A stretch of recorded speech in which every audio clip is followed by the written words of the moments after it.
Bueno, buenas noches o buenos días, no sé a qué horas vayan a ver el video. Vamos a hablar hoy de un tema bien, bien bonito que es el abdomen agudo y la sepsis de origen abdominal. Este, Esta es una foto donde yo hago mi residencia actualmente. Es un hospital en teoría privado, pero es realmente público y recibe una gran cantidad de pacientes del IMSS. Tienen un convenio ahí algo interesante en el sentido de que reciben cierta cantidad de subrogados. Entonces, a veces en este hospital llegamos a recibir más que en esos hospitales típicos de batalla, en el sentido de que llegan muchos pacientes y gran parte de ellos llegan con abdómenes agudos, a pesar de que teóricamente tendrían no que enviarse. Para esto es bien importante saber cuál es la definición de abdomen agudo, qué implicaciones tiene y saber que el abdomen agudo va a normar muchas de nuestras conductas en cirugía general y en medicina como tal. Bien. Muy relacionado con el abdomen agudo, se tiene que hablar de la sepsis y sobre todo de aquella de origen abdominal. ¿Qué patologías llegan a generar sepsis de origen abdominal? ¿Qué patologías llegan a comportarse de esta manera y ponen en peligro la muerte? La sepsis es de esas patologías que tampoco se ha logrado hacer mucho sobre su conocimiento y su tratamiento y mejorar sustancialmente la vida de los pacientes. De hecho, la mortalidad de la sepsis no ha mejorado mucho en los últimos años. Tanto es así que en las décadas recientes se inició una campaña de unas guías que todos deberíamos de conocer, que son las llamadas Surviving Sepsis. A través de estas guías es que podemos tomar ciertas decisiones en cuanto a reanimación hídrica inicial, en cuanto a manejo de antibióticos o bien en cuanto a toma de cultivos. Es bien importante conocer qué es la sepsis, los criterios diagnósticos de la sepsis y saber diferenciarla de sepsis de otros focos. Hay sepsis de origen eh, pulmonar que se puede comportar como una sepsis de origen abdominal. Entonces, hay que tener cierto, cierto algoritmo en nuestra cabeza, ciertos pasos a seguir para saber hacia dónde nos podemos ir, qué estudio solicitar. Y encaminado a eso va esta clase. Bien, vamos a hablar de abdomen agudo. ¿Qué es el abdomen agudo? ¿Cómo se define el abdomen agudo? Una definición bastante buena y que nos habla mucho de las situaciones a las que puede estar asociadas es esta. Son varias condiciones. No es solamente una enfermedad o un síndrome, son varios. Y estos pueden tener o ameritar un tratamiento médico o quirúrgico. Se caracteriza por un dolor abdominal severo, se desarrolla en un periodo de horas, incluso hay una definición operacional que establece un límite de 7 días y que puede ser desde condiciones muy sencillas hasta llegar a condiciones potencialmente mortales. Básicamente es un abdomen agudo, un dolor abdominal que hace que una persona llegue a urgencias porque le duele mucho y se desarrolla de manera precoz. Puede haber de situaciones muy sencillas que no ameritan mayor seguimiento a situaciones graves, a situaciones que pueden matar a un paciente en cuestión de horas. Ahora, tal y como hacemos en cirugía, hay que decir que el abdomen agudo tiene varias consideraciones, varias situaciones que tenemos que conocer de él, que tenemos que aprender a definir de él. Un paciente con síndrome de intestino irritable, que ya cumple criterios por Roma, ya no es un abdomen agudo, ya no merita una resolución inmediata, ya tiene otras situaciones. Entonces, de manera arbitraria se ha considerado que el abdomen agudo tiene que tener una duración menor a 7 días y se caracteriza porque el paciente busca una atención médica inmediata, ¿vale? Mm, todo abdomen agudo, todo abdomen agudo amerita una evaluación diagnóstica detallada y completa que incluye estudios de laboratorio e imagen. El abdomen agudo no se puede diagnosticar únicamente por clínica. Ustedes como cirujanos ya no van a estar en posición de decir que el apéndice se diagnostica por clínica y se opera por clínica. Eso ya no se puede como cirujanos. Y más en el mundo actual. En el mundo actual les va a tocar cobrar un seguro de gastos médicos por haber operado un apéndice y les van a pedir evidencia. Si ustedes están operando muchos abdómenes agudos que resulten que no sean patologías quirúrgicas, unas apendicectomías blancas, el seguro los va a vetar. El seguro les va a dejar de pagar. Entonces, tienen que ser tiene que serse muy específico en esta parte. Estudiarse con laboratorios y con estudios de imagen. Ya realmente los estudios únicamente clínicos no son adecuados. Ya no. O sea, ya hay que hacer un estudio más complementario. Hay que evaluar la necesidad de una intervención quirúrgica. Tenemos un tiempo también para evaluar esta posibilidad. Tenemos un tiempo para evaluar si un paciente amerita o no un manejo quirúrgico. Ahorita vamos a ver cuánto tiempo tenemos. Y respecto a esta situación que les digo, que ya no podemos diagnosticar apéndices por clínica, les enseño este caso, que es la imagen a la derecha. Yo tenía muchísimas ganas de operar ese día y en mi sede te dan esa oportunidad de que tú puedas operar. Sí, es que tú protocolizas adecuadamente un paciente.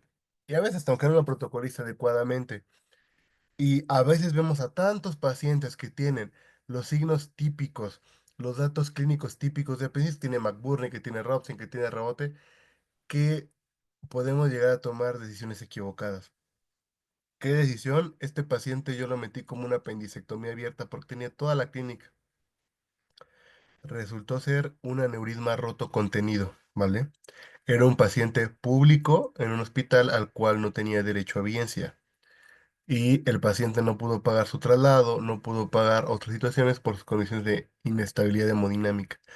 Quizás si hubiera tenido o hubiera seguido estas normas del abdomen agudo, le hubiera pedido un estudio de imagen.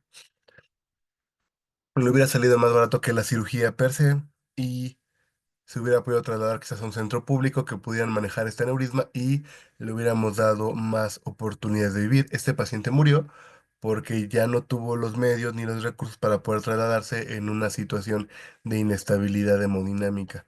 Esto que están viendo, aquí es donde estaba el ombligo y esta parte de aquí es el colon. Aquí está todo el retroperitoneo con hematoma, un hematoma producto de un aneurisma roto, ¿vale? Este paciente tenía toda la clínica de apendicitis, tenía un alvarado de 10, pero pues no tenía apendicitis.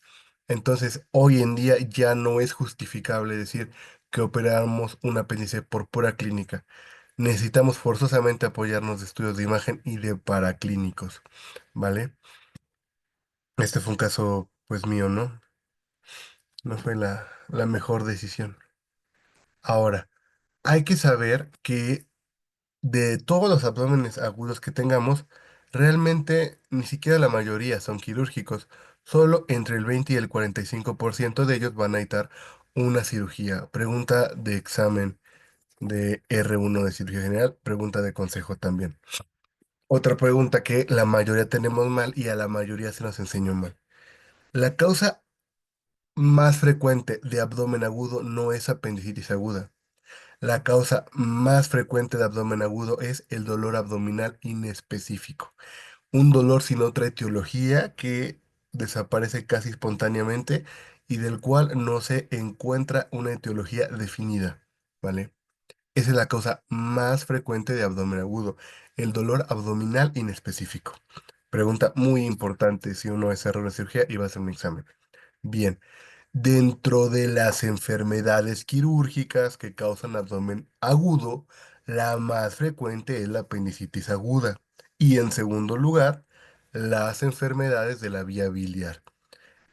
Aquí viene la confusión. Usualmente en el examen del R1 nos preguntan cuál es la causa más frecuente de abdomen agudo. Y casi todos contestamos apendicitis aguda, porque muchas veces no conocemos la definición real de abdomen agudo y no conocemos que epidemiológicamente la causa de abdomen agudo más frecuente tiene una resolución médica, no quirúrgica. Entonces, la causa más frecuente de abdomen agudo es precisamente el dolor abdominal inespecífico. La mortalidad de un abdomen agudo es muy variable. y es de acuerdo a la etiología. En general, de todas las causas médicas y quirúrgicas es del 1 al 2%. Sin embargo, hay patologías donde la mortalidad es muy elevada. Por ejemplo, un paciente con isquemia mesentérica, su mortalidad puede llegar al 60 al 80% de acuerdo al tipo de atención que se le brinde, de acuerdo al momento que se capte. Un paciente con un aneurisma abdominal puede llegar a tener una mortalidad del 90%. Apenas este fin de semana, el día sábado, tuve la oportunidad de asistir a una cirugía endovascular de aneurisma. Y es impresionante cómo antes los aneurismas rotos tenían una mortalidad del 90%, ¿no? Y ese aneurisma que vimos lo captamos tan a tiempo que dio tiempo de colocación de endoprótesis y el paciente vivió. Son de las cosas que poco a poco van a ir cambiando, son esta transformación quirúrgica que a muchos nos van a dar oportunidad de ver, a muchos pues no. Fue un paciente que lo diagnostiqué casi casi de suerte y por necio, ¿no? Por no esperar una interconsulta. Me hubiera esperado un poquito más, no alcanzó al angiólogo, se muere el paciente y me hubiera perdido el procedimiento. Esta imagen que les pongo es una imagen típica de una apendicitis complicada, una apendicitis perforada en la base que requirió reconstrucción secal, ¿no? Una secostomía y una reconstrucción secal con un punto llamado Parker Kerr. Es la imagen clásica que van a ver en quirófano de un apéndice complicada. Se las pongo aquí para que más o menos empiecen a hacer un feeling mental de cómo van a ser de cómo es el apéndice y cómo identificarlo. Esto es el cuerpo del apéndice. Aquí está la perforación. Tiene la perforación muy cerca de la base. Esto que está aquí son las placas de fibrina. Acá está el meso del apéndice, que es precisamente la parte por donde se irriga. Aquí obviamente agarré, ligué el meso y luego me vine al apéndice. Pero como estaba el tejido de muy mala calidad, no pude solucionarlo solo con un punto. Por eso me extendí, corté un poquito de ciego e hice un punto invaginante de del apéndice. Entonces, lo que quiero es que empiecen a familiarizarse con estas imágenes quirúrgicas.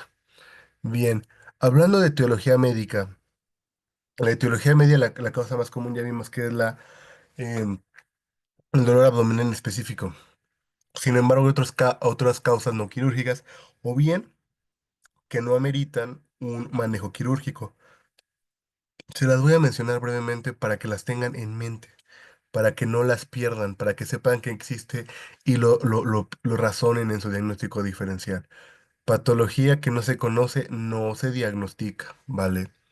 Las gastroenteritis en adultos y jóvenes, principalmente asociadas al consumo del medicamento, al consumo de alimentos. Va a depender del tiempo. Las toxigénicas se presentan en las primeras 24 horas del consumo de un alimento contaminado y las que son causadas por bacterias o virus ameritan un tiempo de incubación un poquito más prolongado. Las pancreatitis agudas son otra causa de abdomen agudo no quirúrgico de inicio, ¿vale? Las pancreatitis agudas realmente son muy poquitas las que ameritan tratamiento quirúrgico. Generalmente ameritan tratamiento médico con una reanimación agresiva, un ayuno de un par de días, tampoco hay que hacerlo prolongado y una vigilancia estricta. En el caso de las pancreatitis agudas de origen biliar, se recomienda que durante la misma hospitalización, no después, se quite la vesícula biliar, dado que esta funciona como reservorio de litos y puede desencadenar un cuadro nuevo, ¿no? Si bien no es quirúrgica de inicio de la pancreatitis aguda, se sugiere complementar el manejo médico con un manejo quirúrgico. Las pancreatitis agudas de etiología biliar y no biliar, cuando hacen una necrosis extensa y esa se infecta, también ameritan tratamiento quirúrgico llamado necrosectomía, ¿vale? Hay ciertas complicaciones como los pseudoquistes que tardan hasta bueno, después de 4 semanas de que una necrosis se remodela y amerita un drenaje o una derivación, una cistoyeyunos. Otra cosa a tener en cuenta que ahí ya es quirúrgico, aunque no de inicio, ¿vale? ¿Qué más? ¿Qué otra cosa? Bueno, cuando hay síndrome compartimental en una pancreatitis aguda o biliar o alcohólica, también se recomienda hacer fasciotomías. ¿Qué es esto? Que una pancreatitis ya ser tan severa que genera tanta presión intraabdominal que interfiere con diversos órganos, casa fue orgánica múltiple, es tan grande la presión intraabdominal que interfiere con el llenado venoso para totalmente el filtrado renal y hasta que no descomprimamos ese abdomen le va a ir bien. Un criterio nuevo, un criterio de este año, ¿no? Para operar una apendicitis, una pancreatitis aguda es esa, la presencia de síndrome compartimental. La diverticulitis aguda no siempre es quirúrgica, ¿vale? Hay varios estadios con base en la escala de Hinchi. Hinchi 1, Hinchi 2 generalmente no son quirúrgicos, son inflamaciones muy localizadas, abscesos que con base en el tamaño se pueden drenar. Hinchi 3 y Hinchi 4, ahí sí, hablando ya de las peritonitis. Y hasta eso tienen formas de operarse y tienen diferentes técnicas. Pero las diverticulitis aguda de inicio no tiene que plantearse que siempre van a ser quirúrgicas, va a depender de la severidad. Causas extraabdominales, por ejemplo, las respiratorias, al irritar el espacio pleural de los diafragmas, hacen dolor referido al abdomen, principalmente epigástrico, y muchas de estas simulan incluso úlceras. Entonces, tenerlo en cuenta también, muchachos. O sea, hay causas diferentes a las abdominales que pueden generar dolor. El cólico renal genera dolor. Hay que ver cuál es la causa. Si es un hito, hay criterios para operar ese hito, hay criterios para mandalología. Un tamaño mayor a 2 centímetros es un criterio quirúrgico de inicio. El aumento de la creatinina bastante pronunciado, otro criterio. La exclusión renal, que el riñón deje de ya filtrar, ya también es otro criterio. Entonces, cuidado. Causas metabólicas, el saturnismo clásico en la semiología francesa, que el saturnismo se presente como un dolor agudo del abdomen y severo. La cetoacidosis genera dolor agudo abdominal porque las cetonas irritan el peritoneo y duele bastante y simulan apendicitis porque la apendicitis, uno de los sitios de Alvarado y algo de la sintomatología es el ayuno. El ayuno de por sí genera cetonas. Recuerden que cuando no tenemos una ingesta de carbohidratos empezamos a usar otros combustibles para nutrir al cerebro, entre ellos las cetonas, derivados de los lípidos. Es un material que se puede ver en los ayunos prolongados, ¿no? Incluso en los egos, y también se abre en la cetosis diabética, quizás no al mismo nivel, pero cuidado porque el olor es característico, tanto del que tiene apendicitis como de la persona diabética con una descompensación. Entonces, lo que quiero llegar con esto es que hay causas no quirúrgicas que van a simular una causa quirúrgica. Un excelente cirujano se distingue por saber cuándo no operar, ¿no? Un cirujano regular, pues al menos cuándo operar. Y un cirujano malo no sabe ni cuándo operar ni cuándo no operar. Entonces, aguas con esto. Esto es la parte médica, la parte científica de la cirugía, que durante muchos años, al menos en el caso de nuestro país, ha fallado, pero poco a poco se está compensando, poco a poco, y dada la necesidad del manejo actual, ha cambiado, ¿no? Sobre todo de los manejos quirúrgicos y médicos. Y sobre todo gracias a las aseguradoras, que ahora ya no nos permiten guiarnos solamente en nuestra experiencia.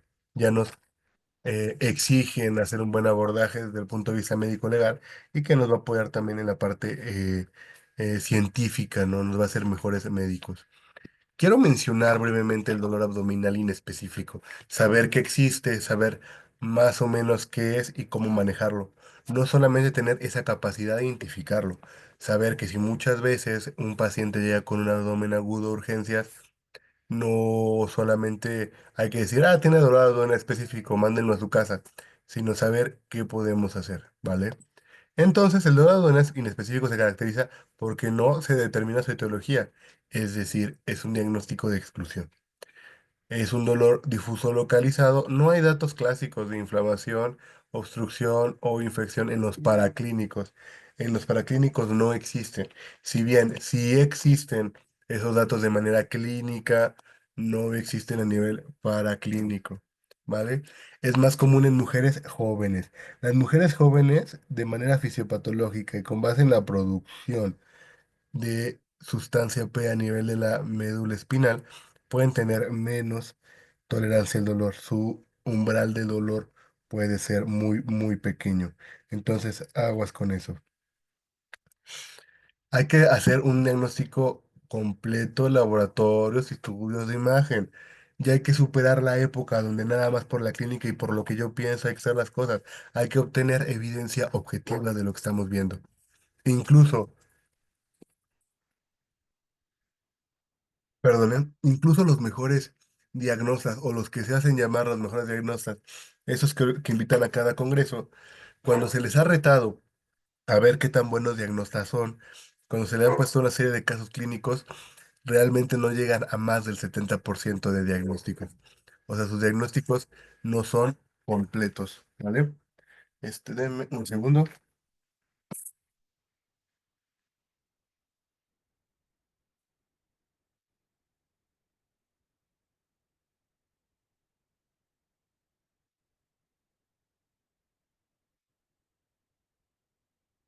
Bueno, como les comento, ya el diagnóstico únicamente por clínica ya pasó al pasado.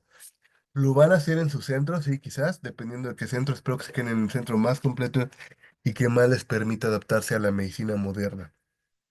Pero el diagnóstico únicamente por imagen solo está justificado porque no hay algo más que ofrecer, no porque sea bueno o correcto y porque esté perdiendo en la clínica. Yo he visto a doctores de mucha experiencia, de mucho prestigio, aparentemente, matar pacientes por únicamente confiar en sus manos.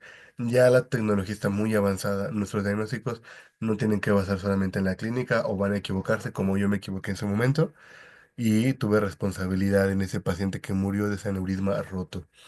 Cuidado, ¿vale?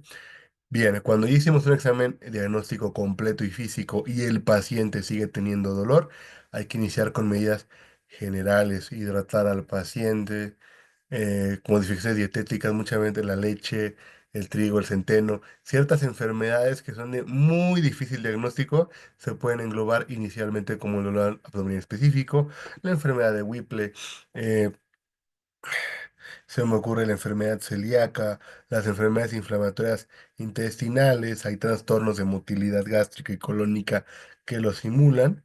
Y lo que sí se ha visto de esta enfermedad es que cuando puramente no se encuentra otra etiología, tiene un factor emocional muy importante, ¿vale?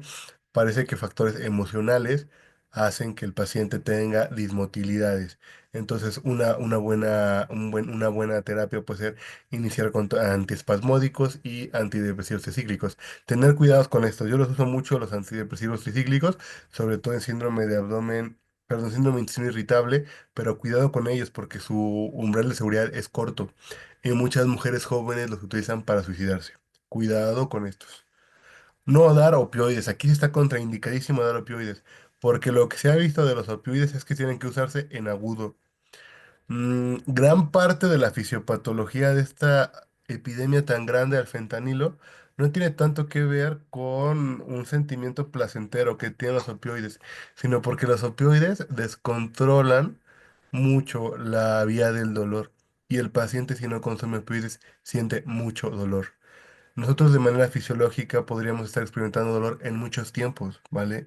Al sentarnos, al estar posicionado, pero nuestras vías inhibitorias en la médula espinal a nivel del asta posterior eh, dado que libera opio, sistemas bueno, productos del sistema opiopeptidérgico, hacen que se limite el dolor. Cuando damos opioides de manera indiscriminada, estas vías se descontrolan y el más mínimo roce, la alodinia, genera dolor. Entonces, cuidado, los opioides se dan en agudo y por dosis muy cortas y muy controladas. Realmente lo que hacen los estadounidenses es dar opioides de manera indiscriminada no está validado por ningún estudio y tampoco es un manejo adecuado. Gran parte de la epidemia de opioides que se da en Estados Unidos es por médicos con malas prácticas, médicos que hacen cosas que no deben de hacerse, ¿vale? Entonces tomen eso también en consideración para ver que tampoco Estados Unidos es como que lo mejor del planeta, ¿no? Bien, el diagnóstico del abdomen agudo. La pregunta básica que hay que hacernos ¿es quirúrgico o puramente médico? Y esta pregunta hay que resolverlo con el examen físico y la clínica, ¿vale? Antes, pues simplemente era, le duele acá, le duele allá. Bueno, le duele en el hipocondro, seguramente tiene una colecistitis. Le duele en la fosa ilíaca, seguramente es un apéndice. Insisto, no podemos dejar de hacer exámenes de laboratorio y tampoco podemos dejar de hacer estudios de imagen. Este caso que les pongo a mano derecha es un caso mío también. ahí tiene a una vesícula biliar pegada a un apéndice inflamado, ¿vale? Tenía una apendicitis y la niña tenía datos de colecistitis, ¿vale? Quizás el abordaje tampoco fue el más óptimo, sin embargo, quisimos hacer un abordaje pequeño y esto ayudó mucho a la niña a que no tuviera una cicatriz tan grande y mayor morbilidad, porque ya teníamos bien localizado que era un apéndice subhepático, ¿vale? Por eso es lo importante de saber esto. Entonces, saber que no siempre el dolor de hipocondrio es apéndice y el de fosiliaca, perdón, el dolor de hipocondrio es una cola y el de fosiliaca es un apéndice, ¿vale? Laboratorio, saber cómo está la VH, saber si el paciente integra datos de respuesta inflamatoria sistémica, si tiene leucocitosis o leucopenia, porque también leucopenia es un factor de respuesta inflamatoria sistémica, las bandas, los neutróficos, las plaquetas elevadas, la trombocitosis, también se puede explicar por un fenómeno inflamatorio, también funciona como reactante de fase aguda. La proteína C reactiva, que es liberada en el hígado en respuestas a citocinas, también es importante monitorizarla y tener cuidado con la proteína C reactiva, ¿no? La proteína C reactiva a veces lo usamos como si fuera el santo grial de los marcadores, pero también tiene limitaciones. No importa qué tan inflamado esté un paciente, si el paciente es hepatópata, su PCR va a estar normal. ¿Por qué? Por el sencillo hecho de que no tiene el órgano que la produce. Las pruebas de la función hepática hay que enfocarnos en la bilirrubina. La bilirrubina, más que hablar de solo patrones colestásicos, también habla de estrés metabólico. Y en muchos pacientes se eleva ante la perforación de un apéndice o ante la perforación intestinal. Electrolitos séricos. ¿Será que nuestro paciente tiene un hilio? O sea, estamos pensando que es una oclusión intestinal, cuando realmente lo que tiene es un hilio. Puede ser un paciente renal, puede ser un paciente que no come, que hace ayunos prolongados y su intestino no se mueve porque no tiene una buena carga de electrolitos, ¿vale? La lipasa, vigilarla, no, usarla más que la milasa. La milasa es muy inespecífica, la milasa se eleva en otro tipo de situaciones, ¿no? Como daño intestinal, como insuficiencia renal, igual que la lipasa, pero la lipasa es más específica en una pancreatitis. Tener cuidado, con las enzimas pancreáticas en los casos de enfermedad renal aguda. Yo he tenido muchos casos de enfermedad renal aguda erróneamente diagnosticados como pancreatitis solamente porque cumplen con el criterio de dolor abdominal, pues porque tiene uremia. Y con lipasa y amilasa elevados, pues claro, van a estar elevados porque su vida media está muy prolongada, pues porque no tienen un riñón que las aclare, ¿no? Es el término correcto. En mujeres de edad fértil, tener cuidado con la hormona gonadotropina corénica humana. En mujeres de edad fértil, sospechar de muchas cosas. En un hombre quizás podemos sospechar delitos, podemos sospechar de anemia mesentérica al buscar un diferencial de apendicitis, pero una mujer con un dolor en la fosa ilíaca derecha puede tener mil cosas, ¿no? Yo he visto ovarios torcidos, enfermedades pélvicas inflamatorias llenas de pus, y a veces los ectópicos quien los operamos somos los cirujanos. De hecho, la mayoría de veces que nos operan los ectópicos somos los cirujanos. Estar bien familiarizados con esa región también. En la gasometría, cuidado con el lactato. El lactato se eleva cuando ya el paciente está muy mal y un lactato arriba de 2 es predictor de choque séptico. Cuidados con las sociedades metabólicas. En pacientes con trastornos vasculares como las isquemias mesentéricas, es cuando se tapa el flujo de las mesentéricas y se pudre todo el intestino, las sociedades metabólicas son factores predictores. La procalcitonina, pedirla muy, muy, muy específicamente, no pedirla de manera ratonal. Realmente a pesar de que aporta mucha información, realmente no se sabe mucho en qué tanto modifica el manejo o el diagnóstico respecto a los eh, estudios que vimos previamente, respecto a unos leucos simplemente. ¿Vale? Bien, recomendación que tienen que tener a la mano siempre. La Sociedad Americana de Radiología recomienda el uso de TAC con contraste IV, no TAC simple, TAC con contraste IV. La TAC con contraste IV ayuda a delimitar de mejor manera la patología abdominal y a descartarla inclusivamente. Denme un segundo.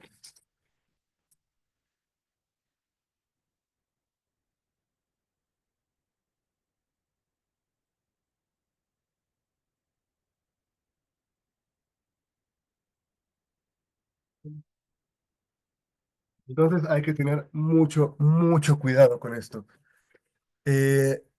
Saber que la tomografía tiene que ser con contraste IV, no tiene que ser simple.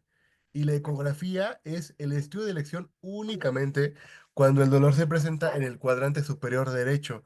Saber que esto no siempre se presenta de esta manera, que estas son nada más ciertas medidas para orientarnos, pero que realmente no son ciertas en 100% de las ocasiones.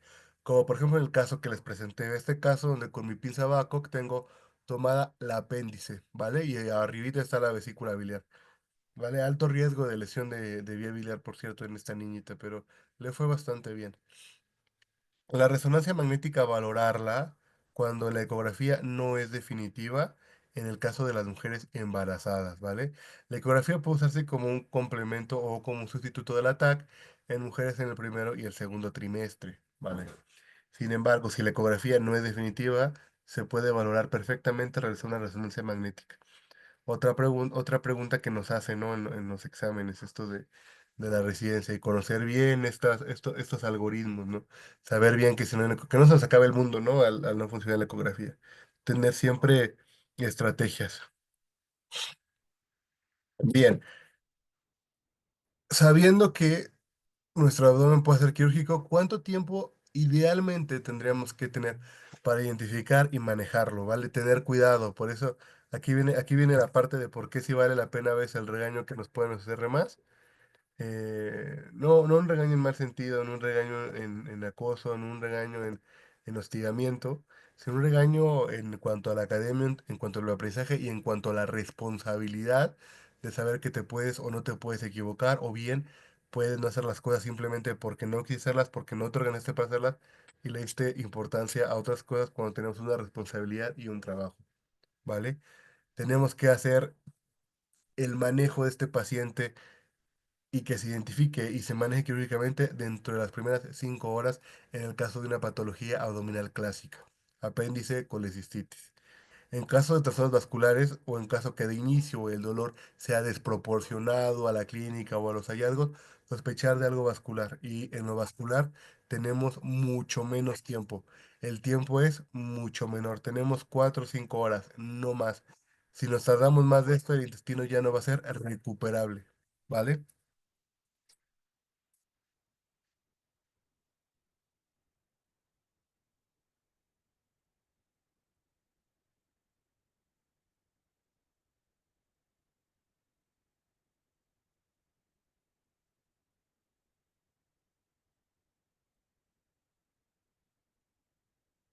Bien.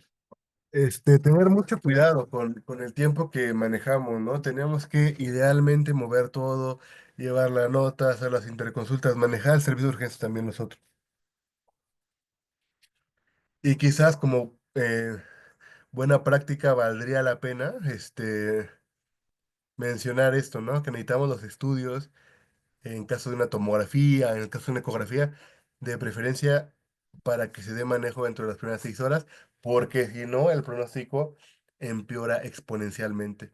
Quizás empezar a notar esto en las notas de manera rutinaria, ¿no? También para ser responsable a otros servicios de los cuales quizás no dependa tanto nuestro manejo, ¿vale? Bien, ahora sí. Gran parte de las patologías que se tienen que manejar quirúrgicamente tienen que ver con la sepsis de origen abdominal. La sepsis es una patología que tiene que ver con una respuesta inflamatoria desproporcionada ante un agente infeccioso, o bien parte también tiene que ver la propia fisiopatología del agente infeccioso, ¿vale? Sin embargo, es una respuesta tan fuerte que el paciente puede hacer falla orgánica. Entonces, lo que caracteriza a la sepsis es una respuesta abdominal tan fuerte que genera falla orgánica múltiple, ¿vale? Entonces, realmente la mayoría de los casos, exceptuando quizás lo vascular, que hay la patología isquémica, muchas cosas que hacemos en cirugía general es interferir en el proceso de la sepsis, interferir en la gravedad de la sepsis, interferir en la fisiopatología de la sepsis para que no se genere falla orgánica múltiple y por lo tanto la muerte. Pero como les comentaba desde el primer video, nosotros tenemos que basarnos en criterios. Ya la cirugía se basa en medidas cuantitativas y cualitativas, ¿vale? La definición de sepsis ya no se basa en nuestras ideas de práctica clínica, ya no se basa en lo que yo pienso, en que si tiene respuesta inflamatoria sistémica. Ya hay criterios bien establecidos a nivel mundial. Las guías que tenemos que conocer de las definiciones de sepsis son las guías de llamada Sepsis 3 publicadas en el año 2016. Se habla de esto, ¿no? Es una disfunción orgánica, o sea, de varios órganos que es causada por una respuesta desregulada al huésped a una infección y también por los propios factores de virulencia de la infección.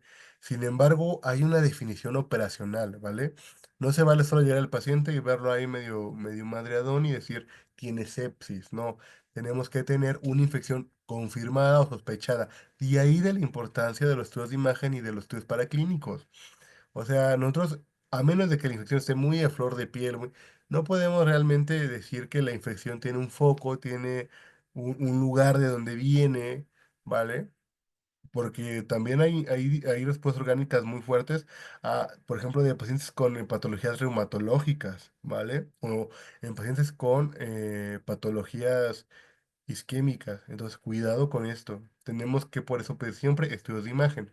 Entonces, ya tenemos una probable fuente. Ya vimos el ataque y vemos que parece que tiene una apendicitis, tiene divertículos infectados, tiene una cole, tiene un absceso retroperitoneal, ¿vale? Tiene datos de celulitis en el pie, tiene aire libre, ¿no? Tiene líquido abundante a nivel abdominal. Sospechamos una infección a nivel intraabdominal, pero lo relevante es un aumento en la puntuación de SOFA, en la puntuación de Sequential Organ Failure Assessment, que es un instrumento que nos ayuda a diagnosticar 6 sistemas orgánicos: respiratorio, cardiovascular, hepático, coagulación renal y neurológico. Ojo, el término de sepsis es un aumento en la puntuación. Hay pacientes que por el hecho de ser renales, por el hecho de tener patologías de base van a tener un sofá alto. Los pacientes con EPOC, pues de por sí van a tener desaturación, van a tener un índice de PAFI bajo, ¿vale? Entonces aquí es importante saber que es un aumento en el sofá. Eso es sepsis. Una infección sospechada o confirmada más una elevación de 2 puntos en el sofá. La evaluación de SOFA evalúa 6 sistemas orgánicos y los evalúa a través de sistemas paraclínicos y de mediciones paraclínicas. Realmente no se valora nada clínico más que lo neurológico, ¿no? Que es el Glasgow, ¿vale? Aquí lo pueden ver, puntúa cada ítem del 0 al 4. La respiración lo calcula con el índice de Kirby, con el índice de Safi, que no es nada más que una relación entre el oxígeno o la fracción de oxígeno que ingresa a nuestro sistema ventilatorio versus la concentración a nivel sanguíneo de oxígeno. Y nos habla de que hay una membrana inadecuada, una membrana por la que no está pasando una adecuada cantidad de oxígeno. La coagulación de las plaquetas: es importante saber que las plaquetas a la alta indican una inflamación aguda, pero hacia la baja indican consumo. Las plaquetas también tienen funciones inmunológicas muy importantes. Recuerden lo que hablábamos de la PCR. La PCR, su función biológica es precisamente hacer un puente entre el complemento y la cascada de coagulación para formar un coágulo alrededor de un agente infeccioso, ¿no? Por eso cuando se desregula van a haber émbolos sépticos. La complicación más grave de la apendicitis aguda, más grave, son los émbolos sépticos al sistema portal. Pregunta de R4 de cirugía, que muchos R4 de cirugía desconocen, y más preocupante, que muchos escritos desconocen. La complicación más temida de una apendicitis aguda es una trombosis portal por émbolos sépticos. La bilirrubina, como se los dije, no solamente indica falla del hígado, también es un medidor del estrés oxidativo. Sin embargo, el hígado inflamado, el hígado fallando, el hígado hipoperfundido, no va a captar bilirrubina y por lo tanto va a ser un indicador directo de su falla, ¿vale? Lo cardiovascular, evidentemente este proceso desregulado en que tiene que haber una vasodilatación, un rolling y una extravasación de células hacia el sitio donde está dentro de una cascada inflamatoria, puede llegar a un punto donde se desregula completamente y es tan fuerte que hace que los sistemas se hipoperfundan. Choque se define a partir de 70 milímetros de mercurio. Por debajo de 70, de 65 milímetros de mercurio va a haber daño al sistema renal, daño al sistema cardíaco, daño al sistema cerebral, que es preocupante, ¿vale? Evidentemente, el sistema nervioso central y su falla respecto al Glasgow van a tener que ver con esta hipoperfusión a nivel encefálico. Y lo renal, el riñón va a sufrir. El riñón va a ser un regulador de la presión arterial y evidentemente por más vasoconstricción que haga de la arteria aferente no va a lograr compensar la gran vasodilatación periférica por más renina, angiotensina que libere, y al contrario va a tener efectos deleterios, ¿no? Haciendo vasoconstricción en sitios que no se deberían hacer y por lo tanto generando y estimulando esta falla orgánica, ¿vale? Una cosa es sepsis y otra cosa es choque séptico. Para diagnosticar choque séptico, necesitamos cubrir los criterios de sepsis, ¿vale? Punto número uno. Y punto número dos, leer bien cuáles son los criterios. Tener cuidado. No porque un paciente tenga una TAM menor a 65 ya es un choque séptico, ¿vale? Puede que tenga esa TAM menor simplemente porque está deshidratado. Y ese choque no es consecuencia de la sepsis, es un choque hipovolémico. Puede ser que esa TAM está porque le hace falta sangre, ¿vale? Entonces, el criterio es la PAM menor a 65 o bien el lactato mayor a 2, pero posterior a una reanimación hídrica adecuada, ¿vale? Si posterior a una reanimación hídrica adecuada el paciente presenta TAMs mayores a 65, por más que tenga sepsis, no es un choque séptico. Posterior a una reacción hídrica, un paciente que tenga un lactato sérico mayor a 2, no es choque séptico. Tener cuidado con esto, ¿vale? El choque séptico no es tan frecuente. Para nosotros, como cualquier paciente que llega con una TAN 65, decimos que choque séptico, pues parece que es exponencial, pero no, o sea, los criterios son muy claros, ¿vale? Solamente son choques sépticos, pacientes que requieren vasopresores para mantener PAM mayor a 65 o bien que a pesar de una reanimación hídrica adecuada, su PAM, su presión arterial media, esté menor a 65. Lactato sérico mayor a 2. El lactato simplemente es, o sea, el lactato es entender qué es el lactato, por qué funciona y cómo es, qué información nos da. Es simplemente darnos cuenta de que nuestra educación valió la pena y nos enseñaron adecuadamente las vías metabólicas, ¿no? Cuando el piruvato no se puede ir a una vía metabólica como el ciclo de Krebs, una vía aeróbica, el lactato se va a una vía, el piruvato se va a una vía anaeróbica, produce menos ATP, pero lo sigue produciendo, lo cual permite a las bombas funcionar y que no se llenen de líquido, que no funcionen osmóticamente como funcionarían las células, no se logre estos equilibrios mortales, ¿no? Entonces, el lactato es ese reflejo, es un reflejo de que hay hipoperfusión, de que no hay oxígeno, que no se puede ir a la mitocondria y que por lo tanto está ausente el lactato. Cuando llega este momento donde el lactato ya está elevado es porque el está muy, muy, muy dañado. Un paciente con choque séptico en los países avanzados tiene una mortalidad del 40%, ¿vale? Les dejo esta imagen. Igual lo que deseo es que se vayan familiarizando con estas imágenes clínicas, ¿no? Sabiendo qué representan, qué significan. Este es un colon perforado por divertículos. Una enfermedad diverticular complicada que condicionó choque séptico en este paciente. Quien hizo pasó una hemicolectomía, ¿no? Esta no lo operé yo, en esta solo colaboré. Interesantemente, dentro del abordaje al paciente hubo una disrupción de una arteria mesentérica superior, ¿vale? Una disrupción, pero enorme, ¿vale? Una disrupción que a pesar de que el hoyito era pequeño, la disrupción fue enorme porque cómo sangra esa arteria y qué implicaciones tan graves tiene no repararla. Se repara con prolines 6 ceros, un sujetito continuo y al paciente le fue bien en ese momento, ¿vale? Ahora, la sepsis de origen abdominal es simplemente empezar ahorita a juntar conceptos, ¿no? Un paciente con sepsis, donde el foco infeccioso esté localizado en la cavidad abdominal. El estudio clásico de APSES determinó que el 26% de pacientes con sepsis en UCI tenían infección intraabdominal, es decir, el 26% de pacientes estaban en UCI por una infección que se inició a nivel de abdominal y que no fue manejada adecuadamente, o bien fue una infección tan fuerte que no dio tiempo de manejarlo. La mortalidad de pacientes con cese abdominal es muy alta, 29%, es demasiado. Y estamos hablando de los mejores centros. Sin embargo, también hay mortalidades más elevadas.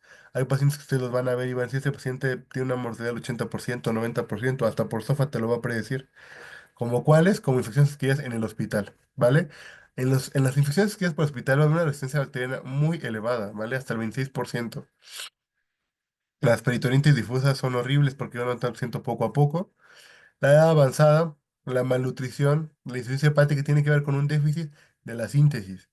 Hay muchas cosas que te dé el hígado que las manda a la circulación y que nos protegen, pero también el simple hecho de tener una nutrición inadecuada y que nuestros glóbulos rojos, perdón, nuestros glóbulos blancos no tengan adecuado pool de glutamina para llevar el fallo, el estallido respiratorio, va a ser una respuesta ineficaz. La diabetes, las comorbilidades son cosas que realmente matan gente por una apendicitis. ¿Por qué? Porque sus neutrófilos no funcionan. O sea, son círculos viciosos. Todos los sistemas están alterados y desregulados. Si un sistema falla, ok, pero no le va a funcionar el complemento porque no tiene no tiene síntesis hepática, ¿vale? No le va a funcionar la coagulación porque no tiene síntesis hepática, ¿vale? Eh, no le van a funcionar los neutrófilos porque tiene diabetes y tiene productos de glicación avanzada. Entonces, considerar que todo esto tiene implicaciones fisiopatológicas y entenderlos nos va igual a ayudar a hablar con los pacientes y explicarles. Los pacientes no son tontos, los pacientes entienden cuando uno les explica con el tiempo debido. Es bien importante decirle, mire, su hígado no funciona de una manera adecuada, su hígado sintetiza cosas que serían fundamentales para combatir esta infección y entonces tiene que estar consciente del alto riesgo de mortalidad que tiene su paciente. ¿Vale? Mandarlos igual a leer las páginas que están hechas para pacientes para que entiendan la patología de lo que están pasando, ¿vale? Es bien importante hablar con los pacientes, hacerlos entender la patología en términos sencillos, ¿vale? No engañarlos, no mentirles, no ocultarles información, les va a beneficiar mucho.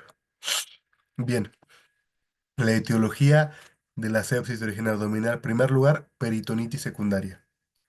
Recuerden que hay una peritonitis primaria, que es una peritonitis casi espontánea, una peritonitis secundaria que proviene de un sitio adyacente, usualmente perforaciones. Estamos hablando aquí de las apendicitis, diverticulitis, el traumatismo abdominal o como complicación postquirúrgica. Va a haber disrupciones advertidas y no advertidas, ¿vale? Para que las vayan estudiando el intestino. Suelen ser polimicrobianas. Estas peritonitis incluso pueden generar abscesos intraabdominales, que puede ser otra cosa de sepsis. Las pancreatitis agudas, cuidado cuando se infectan y tienen una mortalidad del 70-80%. Ahí y ya cumplen criterio quirúrgico, ahí sí hay que debridar. Y la propia cirugía tiene una mortalidad muy alta, cercana al 40%. Sin embargo, hasta eso 40 versus 70, pues bueno, quieres que peleas por ese 20%, ¿no? Las infecciones de vías biliares, tengan cuidado, las más peligrosas son las colangitis. Las colangitis se obstruyen y hacen sepsis muy fuertes, hacen daños orgánicos muy rápidos. Las peritonitis secundarias, que son estas donde después de una resolución de una peritonitis secundaria, nuevamente se vuelve a presentar una peritonitis. Cuidado. Traumatismos abdominales, pues por supuesto, va a haber una gran cantidad de DAMS, de PAMS, inicialmente no causados por una cuestión infecciosa, pero obviamente va a haber contaminación que eventualmente va a llevar a la sepsis. Entonces, cuidado con esto, cuidado con estas etiologías, tienen que identificarlas precozmente. No tienen mucho tiempo para identificarlas, ya hablamos de 6 horas o 5 horas, si no, el pronóstico empeora, pero muchísimo. ¿Qué paraclínicos hay que solicitar? VH con recuento de plaquetas, ver si hay falla hematológica, ¿vale? Ver si sistemas de la coagulación están consumiendo demasiado. PFH, incluyendo albúmina como marcador indirecto del oxiactivo y de la falla hepática. Aguas con la albúmina. La albúmina, aparte de funciones biológicas, la albúmina es un predictor de qué tan bien o qué tan mal va a funcionar una anastomosis, ¿vale? Una albúmina por debajo de 3,5 es un mal predictor de anastomosis, un mal predictor para que hagamos una unión de un intestino a otro, ¿vale? La albúmina por debajo de 3,5 nos dice, es mala idea que ahorita hagas una anastomosis. Está muy contaminado, sácale un estoma, ¿vale? Que quisiéramos conectar a todos los pacientes de una vez, pero la albúmina es un buen factor para que nos diga, no le hagas anastomosis en este momento, no unas tripa con tripa, no quites solamente el segmento septado y unas tripa con tripa, mejor. Tiene una albúmina bajita, quita la tripa afectada, sácale un estoma, ileostomía, colostomía, y cierra el otro cabo y le damos oportunidad al paciente de luchar otro día. Y no que termine con un abdomen congelado, con una bolsa de Bogotá, que termine con un sistema ptera. Entonces, mala idea con una albúmina menor a 3,5 hacer una anastomosis. Cuidado con la función renal. La función renal es de los primeros sistemas en sufrir y lo que hace que al paciente le pueda ir peor. Cuidado con las gasometrías. Cuidado con las gasometrías también. Hay que evaluar el lactato. El lactato hay que evaluarlo, pero como les dije, el lactato cuando ya está elevado ya hay muy poco que hacer. ¿Vale? La mayoría de las veces que yo he visto el lactato elevado es porque el paciente está muriendo. Ayer, justamente por el motivo que no puedo dar la clase, porque me llegó una hernia estrangulada. Una hernia que se generó por consecuencia de un trocar que se cerró mal y generó una hernia 10 años después. En esta hernia estaba metido el intestino y el paciente muchísimos años, pero muchísimos años, tuvo datos de alarma, tuvo datos de oclusiones parciales aparentemente.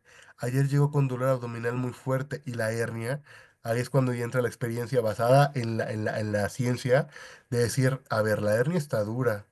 La hernia tiene calor, la hernia ha tenido cambios de coloración y la hernia y el paciente no está canalizando gases. En ese primer momento, mi gasometría no tenía elevación de lactato. Es más, el paciente era enérgico, ¿vale? Hay pacientes anérgicos, más o menos el 30% de los pacientes no hacen respuestas leucocitarias tan elevadas, ¿vale? O sea, si yo hubiera pensado, ah, bueno, si me baso en los paraclínicos, pues bueno, no tienen lactato elevado, los leucos no están elevados, sus paraclínicos están normales, pero como el dolor era desproporcionado y clínicamente, aquí la importancia de la clínica, para que vean que en la clínica sí tiene un lugar, ¿qué hay que hacer? Pedir un estudio de imagen. No lo voy a meter tampoco solo con la clínica, ¿no? Aquí está la parte virtuosa que les quiero dejar, ¿no? O sea, no quedarse en el exceso ni en el defecto, quedarse en el punto correcto. Entonces, con base en todo esto, le pido una tomografía. Esa tomografía se la pedí como a las 6. Yo pensando que, que quizás pudo ser epiplón, ¿no? El que estaba ahí y que realmente no ameritaría un neoquirúrgico de urgencia, ¿no? Sale la tomografía, ni siquiera tenía interpretación. Tenía el intestino podrido, ¿no? Tenía un intestino ya isquémico, ¿no? Ya tenía intestino ahí metido y se veía torcido. Se veía con extracción de la grasa y líquido, ¿vale? Por fortuna el paciente no tenía mucho tiempo de haber iniciado y a pesar de que no elevó lactato, de que todo estaba normal, tenía el intestino negro. Lo liberé. Yo al intestino que lo veo isquémico le pongo agua tibia y lo empiezo a tocar para ver cómo se mueve. Si ya no se mueve, lo resecciono, lo quito. Si se mueve, significa que es viable.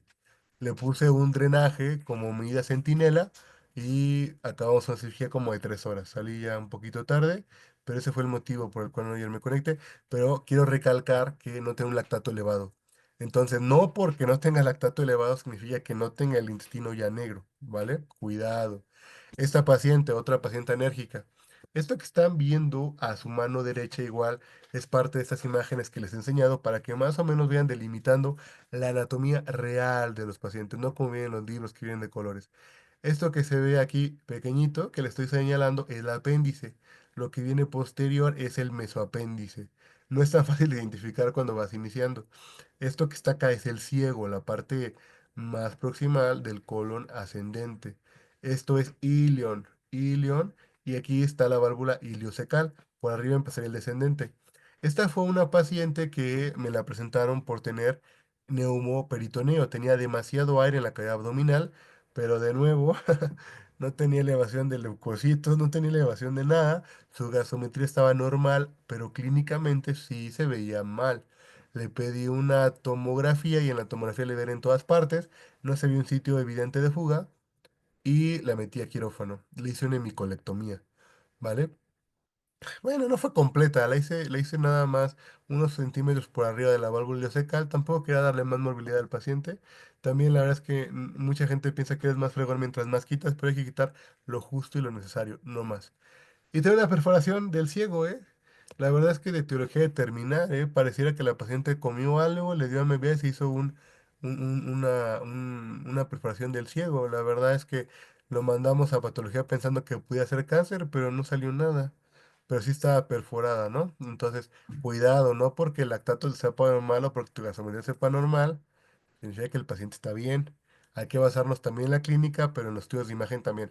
Por lo tanto, la evaluación es completa. Muchas veces la clínica no te va a dar mucho, ¿no? Por ejemplo, en las apendicitis del anciano, la clínica no te da mucho. Es un viejito que tiene un poquito de vómito, le dio diarrea, y entonces gastroenteritis, ¿no? Pero no mejora, no mejora. Empieza con un dolorcito sutil en la boca del estómago, tienes úlcera gástrica, migra a penitas, y cuando te das cuenta el paciente ya tiene leucos de 40, ¿no?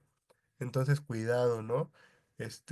Por eso tiene que ser una evaluación completa, que tengamos clínica, que tengamos paraclínicos y que tengamos estudios de imagen. Como les dije previamente, el SOFA Score nos ayuda a diagnosticar sepsis, ¿vale? Vuelvo a repetir la definición: un sitio de infección confirmado o sospechado más un aumento en 2 puntos del SOFA, ¿vale? El SOFA basal no me sirve. Tiene que haber un aumento en el SOFA, si no, no se califica sepsis. Bien, el SOFA también es una herramienta que nos ayuda de pronóstico. Pregunta de residente R3 de cirugía: ¿cada cuánto hay que revalorar el SOFA? Cada 24 a 48 horas, porque se ajusta el pronóstico, se ajustan las medidas a seguir, se ajustan muchas cosas. El SOFA predice muchas cosas. De pasar a tener un SOFA de 15 con una mortalidad del 95% a pasar a tener un SOFA de 2 con una mortalidad del 5%, es muy relevante. Por eso es eso de que ya no hay que pedir estudios de manera injustificada o de manera tanto tiempo, pues sí y no, ¿no? Más bien, sí hay que pedir estudios y los que tienen que pedir y los que son necesarios cuando se tienen que pedir. SOFA mide muchas cosas, ni modo, hay que pedir todo cada 24 horas, hay que monitorizar al paciente. ¿No le va a gustar a los administradores? Pues no, quizás no, pero eso es lo que se ha visto, que mejor pronóstico le da al paciente, estar recalculando, estar evaluando constantemente a nuestro paciente, ¿vale? Bien. Ahora, ya operamos al paciente, eh, ya vemos cómo le fue al paciente con la cirugía. Sin embargo, el paciente no mejora, ¿vale? El paciente no le está yendo bien, no está teniendo la evolución que estábamos pensando. Tengan un bajo umbral de sospecha. Yo he visto a cirujanos matar pacientes por esto, por decir hay que darle chance, ¿vale? Tengan un muy bajo umbral de sospecha. Si el paciente sigue con un dolor abdominal que no se explica, ni tampoco los paraclínicos te evidencian mucho porque puedes ya haber agotado su reserva, su reserva, por ejemplo, hepática, y ya no te va a elevar tanto las AST, ni las CGT, ni las FAs. Puede que el paciente esté anérgico, o puede que lo agarres en la curva de leucocitosis cuando va a la baja y no por eso no tenga una inflamación, ¿vale? Si tiene fiebre, no nada más es dar paracetamol y que se le quite. Si es leucocitosis, no siempre es consecuencia de la cirugía. Si cae el hematocrito, no es solamente que se esté estabilizando. En el caso de la pancreatitis, puede hablar de secuestro y puede hablar de peor pronóstico, ¿vale? Ante cualquier sospecha, pídanle una tomografía. Tomografía en contraste IV, ¿vale? En el caso de anastomosis, yo personalmente, a pesar de que suena muy lógico dejarle a todas drenajes, no es lo adecuado. Muchas ocasiones los drenajes son mentirosos. A veces el peritoneo es muy activo metabólicamente. A veces dejamos un drenaje y el peritoneo solito lo tapa, ¿vale? Los perros pierden la capacidad de capilaridad a las 48 horas y empiezan a gastar por rebosamiento. Y puedes tener ahí un paciente con tu fuga duodenal 2 semanas esperando que se te muera y que se te congele el abdomen y no te das cuenta. Tengan un bajo umbral para pedir estudios de imagen, pídalos. Ahora, cuando se hagan anastomosis, cuando junten una parte con otra parte del intestino, el mejor estudio es la admisión de contraste oral o rectal, no doble contraste. O sea, eso ya también es de viejitos. El doble contraste te puede dar artefactos, no vas a diagnosticar fugas muy puntiformes, ¿vale? Hay que ver contraste oral o rectal de acuerdo a dónde esté la fuga o la anastomas que hayamos hecho. Si hay un cáncer de recto, seguramente vamos a hacer una anastomosis del colon, una, una anastomosis del colon descendente con el recto, y vamos a quitar el sigmoides, ¿no? De acuerdo a qué nivel esté, puede ser una resección de recto alta, baja, dependiendo, ¿no? Y dependiendo de qué tipo de tumor, también se decide a qué nivel hay que quitarlo. Pero tengan cuidado con esto, ¿vale? De inicio sí, de inicio hay que pedir TAC con contraste IV en patología abdominal, es el estudio de elección. Sin embargo, como mencionaba previamente, hay excepciones a la regla. Cuando el dolor es de hipocondrio y tiene factor de riesgo para cole, el estudio de elección es el ultrasonido. En una mujer embarazada, la ecografía sustituye al ATAC, pero cuando la ecografía no es concluyente, podemos pensar en resonancia magnética. En las fugas de anastomosis también es TAC, pero ahora el contraste va a ser oral. ¿Vale? Entonces aquí, cuidado, ¿no? O sea, estamos hablando de en general, ante la sospecha de una sepsis de origen abdominal, ¿vale? El estudio inicial es una tomografía con contraste IV, excepto que esté en hipocondrio. Ahí el primer estudio a solicitar es una ecografía, ¿vale? Y esto no se aplica en embarazadas. En embarazadas, en el primero y en el segundo trimestre siempre va a ser la ecografía. Y si la ecografía no es diagnóstica, ahora sí, resonancia magnética, ¿vale? Todo esto tiene un algoritmo, todo esto tiene una... son como reglas, son como líneas que hay que empezar a pensar así, ¿vale? Si no es esto, tiene que ser aquello. Si no es aquello, es esto. Pensar de esta manera nos va a ayudar muchísimo. Si la tomografía no diagnostica adecuadamente cómo viene la vía biliar, como vamos a ver en la clase de vía biliar, hay que pedir una colangioreso. Si sospechamos que la patología es obstructiva, hay que irnos a la CEPRE porque puede tener implicaciones terapéuticas, ¿vale? Si la sospecha inicialmente es una oclusión intestinal por bridas, el paciente ha tenido múltiples antecedentes quirúrgicos, una tomografía con contraste oral quizás sea mejor opción porque el contraste oral es hiperosmolar y puede resolver la obstrucción. ¿Vale? Hay que empezar a pensar así y así lo vamos a estar viendo en las diferentes estudios. Todo lo que hemos visto ahorita va a ser un fundamento para aprender a la apendicitis cañón. Saber, mira, ahora, bueno, tiene una apendicitis, ¿qué le hacemos? ¿No? Salió el ultrasonido, pero no es concluyente. Bueno, entonces el estudio siguiente es la tomografía. No, es que en la tomografía se ven datos inespecíficos. Bueno, entonces hay que dejarle una biometría hemática y reevaluarlo a las 8 horas. ¿Vale? Es que no era apendicitis, más bien era un absceso. Bueno, entonces en este caso no hay que operarlo inmediatamente, hay que ver si se puede drenar. O sea, lo que quiero es que vean que todo esto se va a ir correlacionando con diferentes situaciones y nos va a ir dando flexibilidad en nuestro pensamiento. Nos va a ir dando como que, o sea, cuando vamos a un congreso es justamente lo que buscamos. O sea, eso es lo que distingue, en mi opinión, a un gran doctor. O sea, esa versatilidad del pensamiento, decir, si es esto, es aquello, si no es esto, hay que hacer esto, si no, los dos para acá. Y las excepciones a la regla, ¿no? Por ejemplo, el paciente que me llegó el sábado de un aneurisma abdominal, ese paciente yo lo quería meter por vía abierta, ¿no? Obviamente tenía mis manos calientitas. Y mi doctora, la doctora Josefina de angiología me decía, no, mira, Martín, el pronóstico cambia mucho si nos vamos a una unidad de hemodinamia y le ponemos un injerto, ¿no? Por ejemplo, ¿no? ¿Por qué? Porque este de mortalidad tiene un 90 y este va a tener un 20, ¿no?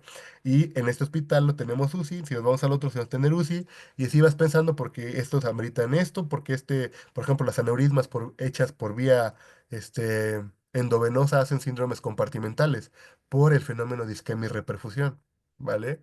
Entonces, todo esto es la flexibilidad del pensamiento que quiero que empiecen a desarrollar, ¿vale? Entonces, de nuevo, tengan un umbral bajo para sospechar estudios de imagen. Este es un paciente que operé en mi rotación en la Villa.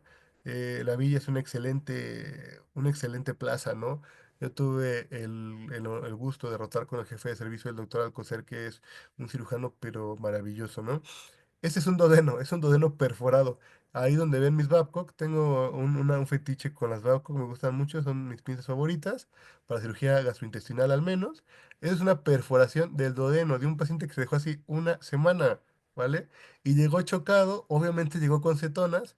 Mi R4 del turno previo me hizo el favor de diagnosticar una cetoacidosis, este, diabética y no lo atendieron, nos dejaron 3 horas más a que se complicara y tuvieran que intubarlo, ¿vale? Entonces, eh, no solamente basta tener el conocimiento, sino tener todos nuestros criterios bien establecidos, ¿vale? Si el paciente presenta dolor abdominal severo, aunque sea diabético y pensemos que tiene cetoacidosis, estamos obligados a hacer una tomografía, ¿vale? Porque también las perforaciones duodenales generan cetoacidosis diabética. No solo las infecciones urinarias generan cetosis como es el ENAM. Entonces, ante una cetosis diabética, no es, ah, bueno, tiene cetosis diabética. La clínica en las cetosis diabéticas no siempre es abdominal, ¿vale? Pero en todas las que sea abdominal, pídanle una tomografía, porque si no se van a equivocar. Ellos se equivocaron, por ejemplo. Y una residente, pues, de la mejor escuela de medicina, ¿no? De la Facultad de Medicina de la UNAM, ¿no? De buen promedio, muy brillante. Entonces, cuidado, cuidado. Ahí es, exacto, o sea, yo aprendí recientemente que hay dos maneras de aprender, a través de tus errores o a través de los errores de alguien más. Mejor aprende los errores de alguien más.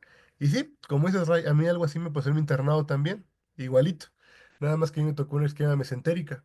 Por eso a mí cuando me llega una situación donde la clínica sea dolor abdominal, siempre les pido TAC y a este le pedí TAC, ¿vale? Y me gané una cirugía preciosa, ¿no? Le hice una reconstrucción preciosa, ¿no? Le hice un cierre con un parche tipo Celan Jones, que es básicamente cerrar este defecto con Vicryl, poner un sello de Piplón y hacer una exclusión pilórica. O sea, que el píloro no pase por ahí. Y tú dirás, si cierro el píloro, ¿cómo se va a alimentar? Pues hice una yeyunostomía, ¿vale? Todo esto lo van a entender, les va a gustar. Pero lo que quiero que me entiendan, a lo que quiero llegar en este curso, más que saber esto, es una versatilidad de pensamiento, ¿vale? Que es finalmente lo que nos identifica a los cirujanos, o al menos a los que nos gustan operar. El tratamiento, pues, es inicial con la fuerte de control de infección en menos de 6 horas, o sea, operarlo, ¿vale? Hay que operar. Entonces, gánense las cirugías, aprendan a ganarse las cirugías. Ahora que lleguen de residentes, yo tengo unos R menos bastante buenos, excelentes, la verdad, y de los cuales pues he desarrollado amistad, ¿no? Por eso iniciaba la plática con lo de mi hospital, porque así como el paradigma del maltrato ya ha cambiado en mi hospital que era una serie acosadora, una serie donde, un hospital donde la gente era manchada, ¿no? Un hospital donde eran humillaciones, pues ya ese paradigma, al menos con mis R menos yo lo estoy intentando cambiar. Ya hay un paradigma más de amistad, de colaboración, de que cada quien asuma sus responsabilidades en el buen sentido. Espero que lleguen a eso. No sé si todos en CEL lo van a tener. Muchas veces van a ser sacachambas, pero al menos yo trato de mantenerlo diferente. Entonces, si llegan a una sede así donde haya alguien que les dé esa oportunidad, yo lo tuve en su momento. A un R más que me dio esa oportunidad, solo uno de mí, los demás eran acosadores, maltratadores, hostigadores, y mi R uno fue un maldito infierno. Ya luego tomó sentido y sigo sin perdonar las actitudes. No me hicieron mejor persona, pero lo que me refiero es, si encuentran a alguien que les dé esa oportunidad, gánense las cirugías, ¿vale? Gánenselas. Vayan a urgencias, vean a los pacientes, no se esperen a que los interconsulten, apliquen lo que hemos visto aquí, ¿no? Búsquenle criterios de sepsis abdominal, vean si tienen TAC, propongan estudios, ¿vale? Esta fue otro paciente, ¿no? Que llegó del IMSS, no lo quisieron operar en la noche porque dijeron que no venía complicado. Y otra cirugía que le logré piratear en el buen sentido a mi CR más, era una hernia femoral estrangulada, ¿vale? Esto que ven aquí es el ligamento inguinal. Por debajo, aquí viene el tabique femoral. Si yo me pongo a escarbar aquí, voy a abrir los vasos femorales. Y medial a ellos veíamos una protrusión de un saquito. Ese saquito traía tripa, traía intestino ya negro, ¿vale? Aquí no, aquí no, aquí igual no recuperó. Aquí lo que hice fue hacer una resección de ese segmento y quedó precioso, ¿no? Y lo anastomosé de manera manual, porque este paciente era IMSS, como los que les conté al inicio. Entonces, este paciente le fue muy bien, me dio mucho gusto verlo apenas, no hubo recidiva de la hernia, pero hay que ganarse las cirugías, hay que ir a pelear, ¿no? Y al principio el R1 se les va a hacer muy duro, depende de dónde estén, pero también hay que empezar a romper los paradigmas. Yo al menos, por ejemplo, jamás he castigado a un R guardándolo, nunca he guardado a un R menos. A mí me guardaron muchas veces mis R más y yo nunca he guardado a nadie, ¿no? Quizás igual, bueno, yo fui muy, muy compañero de Alberto con el doctor Gale. El doctor Gale fue uno de mis mejores amigos durante la facultad. Tuvimos el gusto de hacer investigación, nos dimos nuestros topeos haciendo investigación en ratas. Este, estudiamos mucho, éramos muy matados los dos. Nos gustaba mucho la ciencia, nos la pasábamos ahí en el laboratorio de vez en cuando. Nos la pasábamos ahí, éramos muy locos los dos. Quizás esa parte humanística de la medicina que él y yo compartimos es lo que quizás nos ayude a cambiar un poco esto y que también a ustedes les puede ayudar a cambiar, ¿no? Y el doctor Gale y yo, pues a la escuela no llegamos quizás de los mejores, bueno, sí éramos de los mejores promedios, pero quizás no el mejor promedio, pero aún así nunca fue nuestra motivación simplemente ser el mejor por el mejor, ¿no? Nuestra motivación era como que hacer algo que nos apasionara, algo que nos gustara y después de dar nuestros topes, pues finalmente en nuestra carrera creo que nos la pasamos muy bonito. Logramos publicar artículos muy fuertes. O sea, el doctor Gale no solamente es un difusor del conocimiento y un excelente residente, también es un excelente investigador. Tiene un artículo en Hepatology que publicamos juntos, que nada tiene que ver con lo que hacemos hoy en día, pero en ese tiempo nuestra locura y nuestra pasión llegó a ese extremo, ¿no? Entonces igual quiero que tomen esta parte en consideración. No todo lo que van a ver en su residencia es correcto, no todo forja el carácter. Y también viene parte de ustedes empezar a romper estas cadenas, ¿no? Estos ciclos viciosos que nadie benefician más que al R más para no trabajar, ¿no? Rómpanlos, tengan el valor de romperlos. Yo los rompo, yo hay muchos R más con los que no me dirijo la palabra, pero tengo la calidad moral para que eso no me afecte en mi residencia, ¿no? Tengo el apoyo de los adscritos para que eso no apoye mi residencia, entonces gánense a los adscritos también, pero bien, por la buena, ¿vale? Bien, el tratamiento médico también es importante, también hay que saberlo, tampoco hay que meternos solamente en la parte quirúrgica, hay que tener capacidad para saber qué hay que mandar, ¿vale? La terapia antimicrobiana, fundamental darla en la primera hora de identificar. Cuando bajen a ver el paciente, prescríbanle la terapia antimicrobiana, ¿vale? No lo dejen pasar, escriban la CR más, le voy a dejar terapia antimicrobiana porque este paciente me integra criterios para sepsis. Fundamental. La mencionamos en todos los congresos, la mencionamos en todas partes. Fundamental la terapia antimicrobiana. ¿Vale? Tratamiento de elección, piperacilina tazobactam. ¿Vale? De manera empírica. Siempre piperacilina tazobactam, siempre. Vía biliar, piperacilina tazobactam. Todo siempre piperacilina tazobactam, ¿vale? Quizá la desventaja de la piperacilina tazobactam es que su posología es de 4 a 6 horas. Se requiere mucha dosis y si tienen la mala suerte de que en su centro tengan infectología, se las van a hacer mucho de pedo los infectólogos para poderla prescribir. Segunda elección, carbapenémicos. Mi favorito, meropenem. El meropenem se da a una posología similar al metronidazol. 1 gramo cada 8 horas.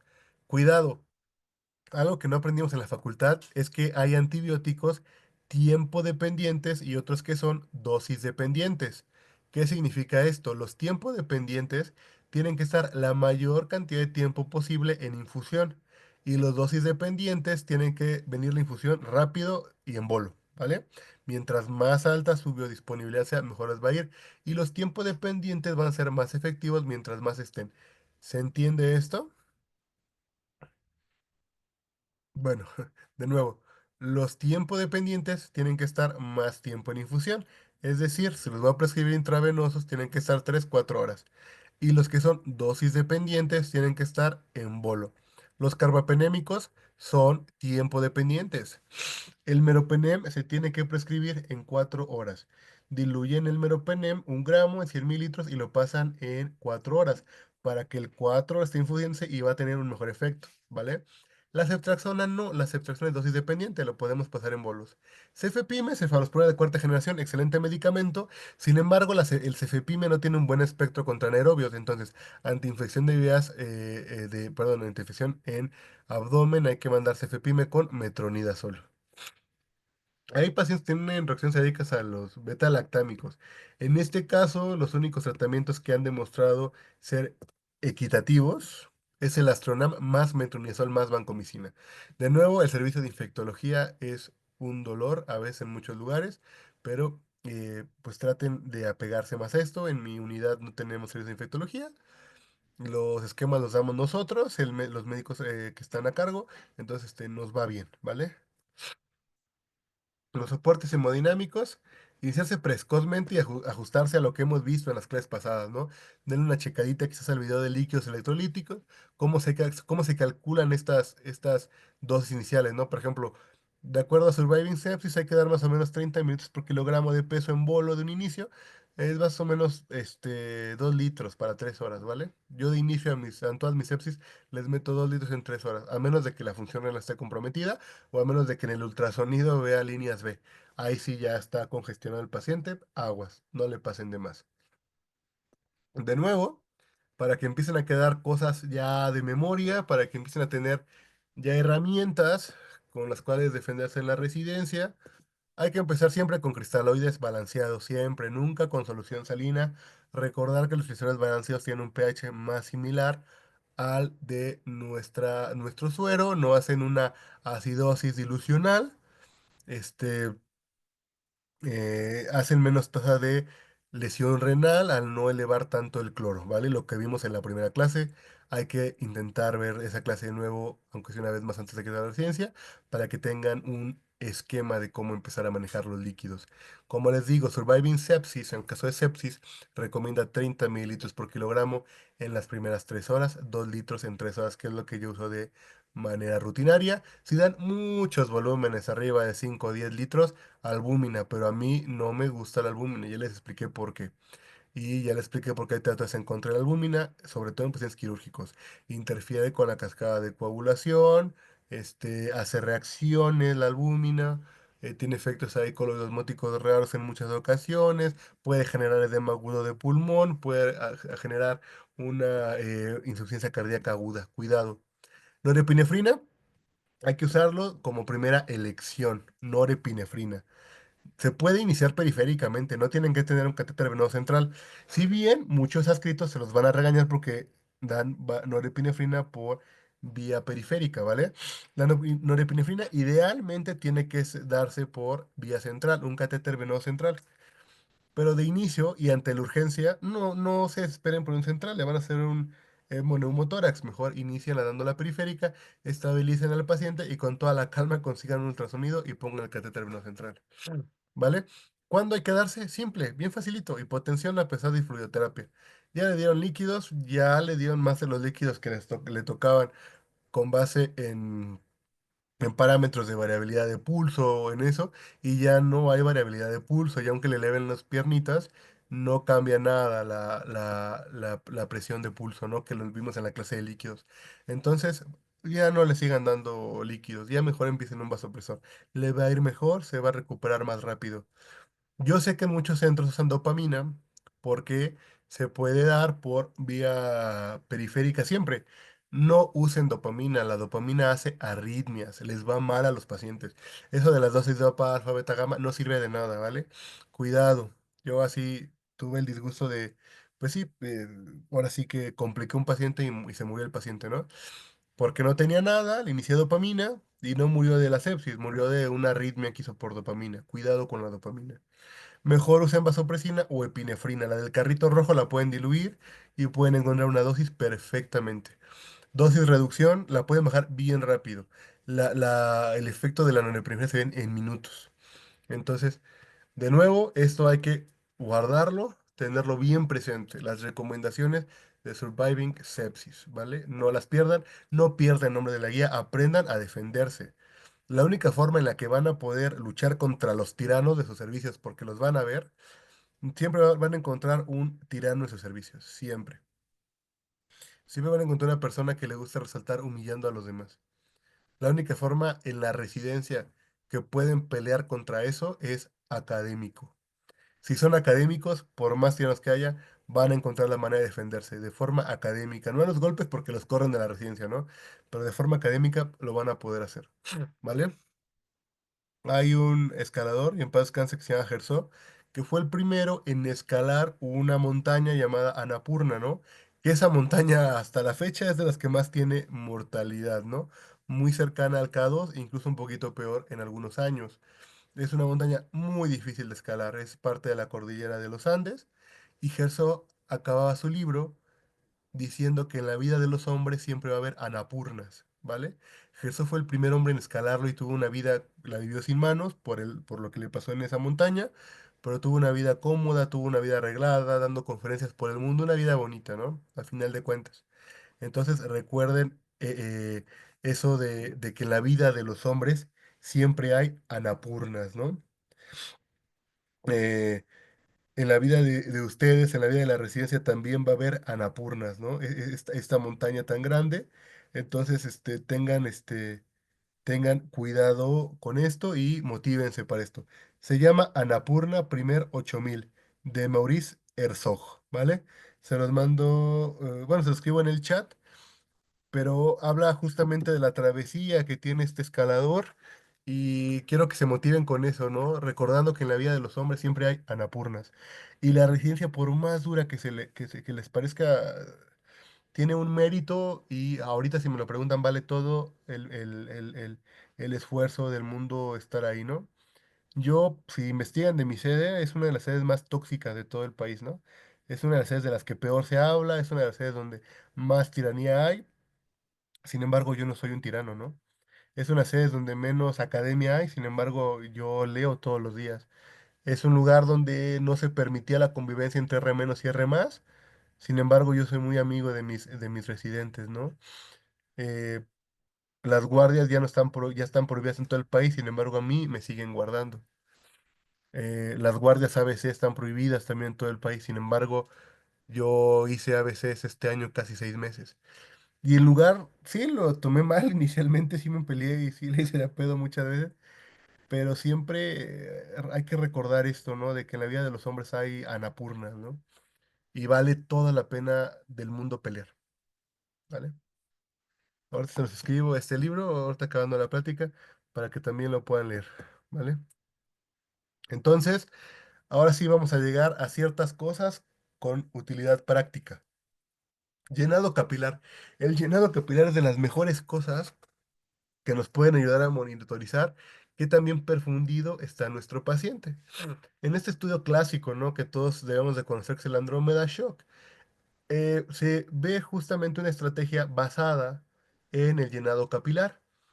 Y basado en esta estrategia, respecto si tiene mal llenado capilar, resucitar más agresivamente, podemos darnos cuenta de que es un buen marcador. Cuando se reanimó con base al llenado capilar, se notó que había una menor incidencia de falla orgánica múltiple. Además, es un excelente marcador, ¿vale? Es un marcador más temprano que el lactato y mejor que el lactato, ¿vale? Entonces, esos pacientes que sospechemos sepsis, hay que hacerles un llenado capilar. Es sencillo y les va mejor que el lactato, ¿vale? Entonces, un buen consejo es esto. ¿Cómo se debe realizar? Andrómeda Shock nos lo dice. Hay que blanquear el dedo por 5 minutos, presionarlo idealmente en el índice. Idealmente en el índice o en la rodilla, luego liberarlo y ver cuánto tiempo tarda en llenar. Tiene que tardar menos de 2 segundos, no 3, 2 segundos. Si toma más de 2 segundos, ya es un marcador de mal pronóstico, ¿vale? Entonces, cuidado con esto, ¿vale? Tiempo de no capilar, excelente marcador, pronóstico, excelente medida para guiar la reanimación hídrica, ¿vale? Y bueno, entonces continuamos. Ahora vamos a hablar del sistema de presión intraabdominal. Bueno, aquí más bien sistema de presión negativa, ¿no? El sistema BAC-Aptera. Tiene indicaciones y hay que saber cuándo usarlo, no se tiene que usar siempre. Y también los materiales que se usan no siempre pueden utilizarse en contacto con el intestino porque hace fístulas. Que cuando veamos fístulas vamos a congeniar todo esto que hemos vimos. Esta es una paciente igual mía, es una señora que operé de una pielonefritis granulomatosa. Uno de mis primeros errores, por cierto, ¿no? Porque en la cirugía inicial, pues dejé un cachito del riñón y tuve que reintervenirla, ¿no? Entonces también así como les presumo mis éxitos, esto fue un error, ¿no? Entonces esta sí amerita un sistema de presión negativa como medio de poder depurar más fácilmente el líquido peritoneal contaminado y además una buena estrategia para tener el abdomen abierto y evitar que toda la ciudad se contamine, que toda la respuesta inflamatoria se perpetúe y que se haga un síndrome compartimental que lleva a la falla orgánica múltiple, ¿vale? Entonces, el síndrome compartimental que se puede presentar por muchas cosas, rupturas de aorta, pancreatitis, un cierre de una hernia gigantesca, que ya lo veremos en el tema de hernia, donde más contenido entra a la cavidad abdominal del que puede, genera presión y interfiere con el llenado venoso, ¿vale? Cuidado con con los síndromes compartimentales. Y una estrategia es tener el abdomen abierto. Antes era la bolsa de Bogotá. El problema de la bolsa de Bogotá, que en mi opinión ya no debería de usarse, es que hace muchas adherencias y las adherencias y la inflamación también llevan a las fístulas. Las bolsas de Bogotá congelan muy rápido el abdomen, entonces, y lo congelan de una manera no organizada. En mi opinión, la mejor indicación del sistema abdominal es organizar ese abdomen abierto, aunque haya una fístula, aislarla de una manera, no traerse el gasto, sino aislarlo con esos sistemas. De esta manera, para controlar la infección, reorganizarlo y generar quizás un estoma, generar una salida a la fuente de infección. Si tenemos una infección intraabdominal, lo que tenemos que buscarle es una salida. Si tiene una salida, no va a haber problema. El mismo fundamento de que si dejas una herida abierta, no se va a infectar, aplica para el abdomen. No se va a generar sepsis si esa herida tiene un sistema de salida. Si el apéndice está complicada y tiene una absceso, si lo logramos drenar, si logramos sacar todo ese material o darle una salida, evidentemente puede tener mejor pronóstico.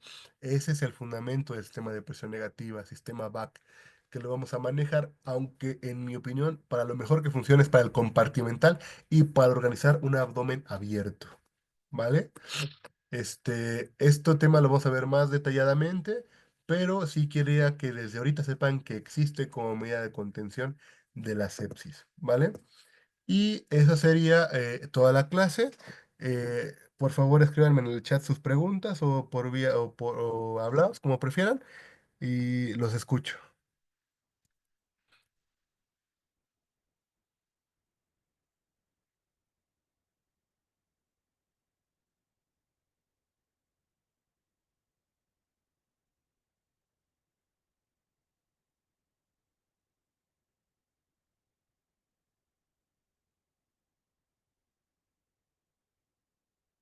Ese es el libro que les recomiendo, ¿vale? Y llévenlo eso en su mente en los primeros días de su residencia, sean resilientes y recuerden que en la vida de los hombres hay anapurnas, ¿vale? En todas nuestras vidas, nuestros días, nuestra familia siempre habrá anapurnas.